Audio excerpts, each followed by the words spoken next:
नमस्कार, भुसावळ स्टारमध्ये तुम्हा सर्वांचं खूप मनापासून स्वागत आहे। तर फ्रेंड्स, दिवाळीत तेलकट फराळाचं खाऊन सर्वांनाच कंटाळा आला होता आणि कसं मल्हारची आत्तू पण आलेली। तर मल्हारची आत्तू आल्यानंतर काहीतरी असं छान बनवावं म्हटलं झणझणीत।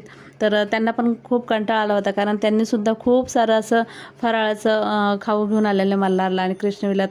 तर म्हटलं चला आज काय तर झणझणीत बनवूया म्हणून असा सर्वांचाच प्लॅन होता। कारण तर सगळ्यांनाच असं होतं की बाहेर जाऊन खाऊया किंवा पार्सल मागूया, पण माझं मत नव्हतं पार्सल मागूया किंवा बाहेर जाऊया।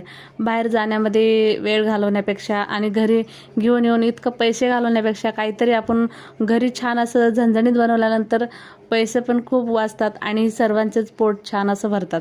तर म्हटलं चला आज घरीच बनवूया काहीतरी झणझणीत, म्हणून आज वडापावचा बेत ठरवलता। तर वडापावचा बेत आणि हे सरप्राईज होतं मल्हारच्या आत्तूला, कारण मल्हारच्या आत्तू बाहेर गेलेल्या होत्या, एक दिवसभर तर बाहेर गेल्या होत्या, कारण ते फिरायला गेल्या होत्या। तर त्यांना सरप्राईज द्यायचा होता, तर ते येईपर्यंत आम्ही ते वडापावची सगळी काही तयारी करून ठेवली होती।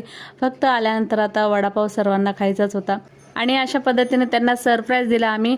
तर त्या इतक्या खुश झाल्या ना, काही सांगायलाच नव्हतं, कारण त्यांना खूप आनंद वाटत होता।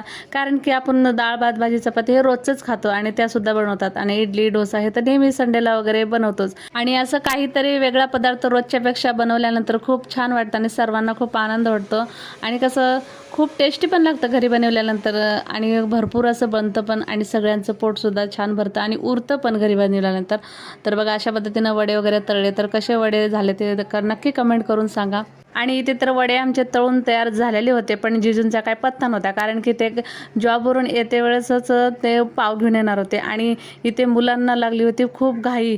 कारण की जेव्हापासून मी ते वडे तळत होती ना, तेव्हापासून मुलांचं एकच चालू होतं की मम्मी कधी देणार तो वडापाव खायला, कारण की त्यांच्या तोंडाला अक्षरशः इतकं पाणी सुटलेलं की त्यांना राहवतच नव्हतं की कधी खावं असं वाटत होतं। पण पप्पांना त्यांच्या फोन करून करून म्हणत होते, पप्पा आलात का, पप्पा आलात का। पप्पा बोलले हा थोडा अर्धा तास लागेल, असं मुलांचं चाललं होतं। त्यानंतर मग मस्त असे आम्ही झणझणीत तिथे वडापावची लाल तिखट चटणी बनवली, आणि या चटणीमध्ये आपण वडे तळून झालेलं जे काय भजी तळल्यासारखं छोटे छोटे असतात ते सगळं टाकून द्यायचं त्यामध्ये भजी।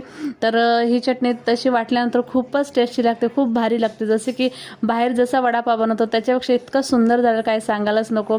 तर आम्ही सर्वांनी वडापाव खाल्ला आणि खूप टेस्टी झाला होता, सर्वांना खूपच आवडला। तर आजचा व्हिडिओ कसा वाटला कमेंटमध्ये सांगा। व्हिडिओ आवडलाच बाय बाय, थँक्यू।